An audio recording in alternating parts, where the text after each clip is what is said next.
In order to understand the body-mind phenomena, that you are not the body-mind, you first have to understand what the mind is. What is the mind? It is merely a conglomeration of energy, of thoughts about the past and the future. That's all the mind is. The mind is not your friend, but you can use the mind to accomplish many things. We've all been programmed, brainwashed. It started when you were in your mother's womb. All of her feelings, all of her negation or positiveness, all of her energy was transferred into you.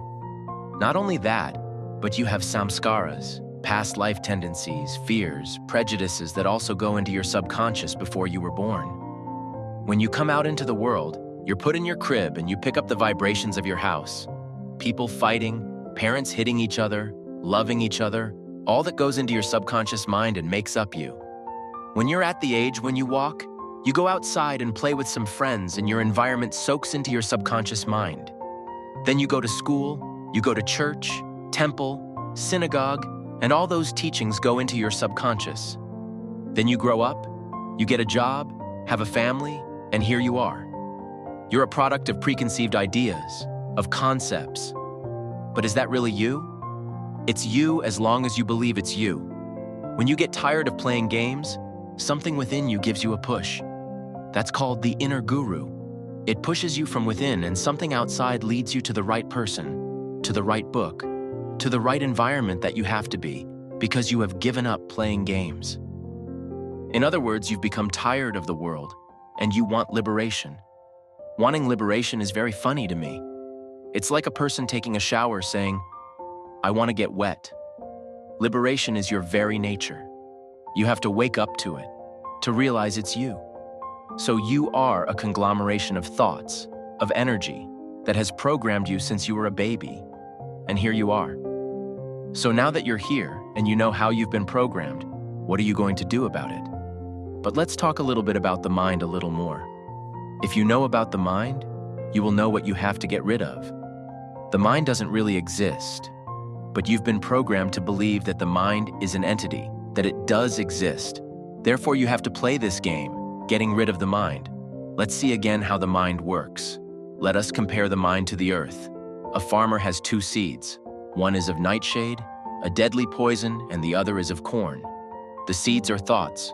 The farmer plants both seeds. And once the seeds are planted, the earth has no alternative but to grow in abundance, whatever has been planted. In the same way, when you accept certain thoughts, your mind grows those thoughts until they become your experience. And this is why you have the problems that you've got today. You have created them yourself. Take another example. Have you ever planted seeds? Sure you have, some of you have. Say a farmer plants a rose seed, a tulip seed, a carrot seed, and let us imagine that these seeds are like us. They can think and talk like humans. And the rose seed says to itself, "Look at that beautiful rose. They say that I will grow into a rose. I will become a rose." But that sounds impossible. How can I ever be a beautiful rose like that? It's virtually impossible for me to do that. By that very thought, the seeds would stagnate and not grow. The carrot seed says the same thing. I'm just a nothing, a nobody. How can I ever grow into a beautiful carrot? By that very thought, the seed would stagnate. In the same way, I say to you, you are absolute reality. You are infinite awareness, consciousness. But you say, how can that be? That sounds impossible. I'm just a lowly person. I'm nobody important. And you keep identifying with your body and your mind. As long as you identify with your body and your mind, the Lord of Karma, Ishvara, becomes your master. And you're under the jurisdiction of the Lord of Karma. Therefore, you keep coming back again and again to this earth, and then you become sort of earthbound until you become totally free. But you have to do this by yourself. You have to practice certain techniques. Somebody asked me just recently, you say that consciousness, reality, is like a screen and the body. The world are all images on the screen. And the question is, since I believe I'm an image, can I change my image to a better one? In other words, as long as you believe that you're an image and you are not consciousness, can you improve your lot? Can you improve your lifestyle and change your image? Now that is up to the Lord of Karma. As most of you know, everything has been preordained, determined before you took up your body. But you have certain freedom, depending on your karma. And the question really is, can you make a sick body well? Can you make a poor person rich? Can you make a depressed person happy? You're working at a mind level when you do this.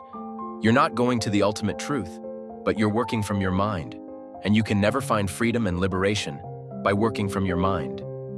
When you have a problem, you simply ask yourself the question, to whom does this come? Who has this problem? And pretty soon the answer will come by itself, I do. Then you further ask, from where does this I come from? What is the source of I? You abide in the I, you hold on to the I, and you follow the I thread into your spiritual heart. You say to yourself, I. You remember that everything in the world is attached to I, isn't it? Think of all the times in your life you've said, I feel sick, I feel depressed, I feel happy. Who is this I that you're talking about? Is it your body? It can't be your body, because when you sleep and you wake up, you say, I slept. When you dream, you wake up, you say, I dreamt. And when you're awake, you say, I'm awake. To whom are you referring when you say, I? Find out, go within. Ask yourself, who am I? Where did I come from? But never answer, just pose the question, what is this source of I? And one day you will realize that I does not exist.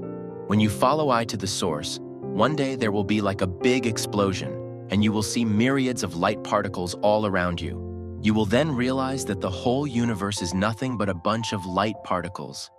Yet this is not the answer. For where did the light particles come from? They come from no thing, from nothing. And nothing is consciousness. Consciousness is like space. It has no shape, yet it takes the shape of every creation. It appears to take the shape of the world, of people. Everything is consciousness. Consciousness is like a chalkboard, and the objects of the world are like images on the chalkboard. You can draw any image that you like. You can draw an Indian. You can draw two people fighting, two people making love. And then you erase it and draw something else. But the chalkboard never changes. The chalkboard is always the same. So it is with you. You go through all kinds of experiences, but the realization is that you are not the experiences you're going through. You are consciousness. That is your real nature. Think about that. When I use the word I am referring to all of you. I am is another word for God, the first name of God. Another word for consciousness, omnipresence, is I am. I feel that I am not the body nor the mind.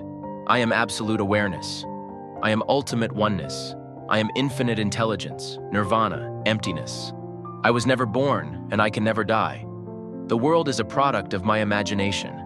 I see the world as consciousness. I see the reality, perfection, peace, love, happiness. This is the real self, and nothing else exists. Let God take care of the world. Find yourself and become free. We always get concerned about the world, but remember, you are the world. The world comes from your mind, from your thoughts. You are the creator of the world by the very thoughts that you feel. When your thoughts go out, the world is created. When you pull your thoughts in, the world disappears. The world is like an optical illusion, like a dream. It exists because you exist. But what happens to the world when you're in deep sleep? It no longer exists, but you exist. Find out who you are. What have you got to do with the world? The world has always been here and will always be here. Set yourself free, and then see if you're concerned with the world. The world does not exist as it appears. Let's say, for instance, as an example, you have a dream, and in that dream the world is a terrible mess. People are killing each other, there are earthquakes, cataclysms, man's inhumanity to man. It's just terrible. Then you wake up. What happened to the world? You forget about it, don't you? You forget about your dream and you concentrate on this world. In the same way, when you wake up from reality, this world disappears in the same way the dream did. And only you exist as the self or as consciousness. The planets, the stars, the universe, everything, even God. It's all part of your dream. It always begins in the morning, as soon as you wake up and open your eyes. What is the first thing you think about? Try to catch yourself. When your mind starts to wander and you start to think about your work or your dishes or your breakfast or whatever, as soon as you open your eyes, realize, I exist. Not as a body or a mind, but I exist as consciousness. And then ask yourself, then for whom is the body mind? And the answer will be, for me, I feel it. Hold on to the me, follow the me to its origin, to its source, and you will find that me never existed. That's a beautiful way to start off the morning. But catch yourself. That's how it begins. When your mind starts thinking, catch yourself. Keep your mind from thinking. Go back to the self. Go back to self-inquiry. It will become easier and easier as you do it.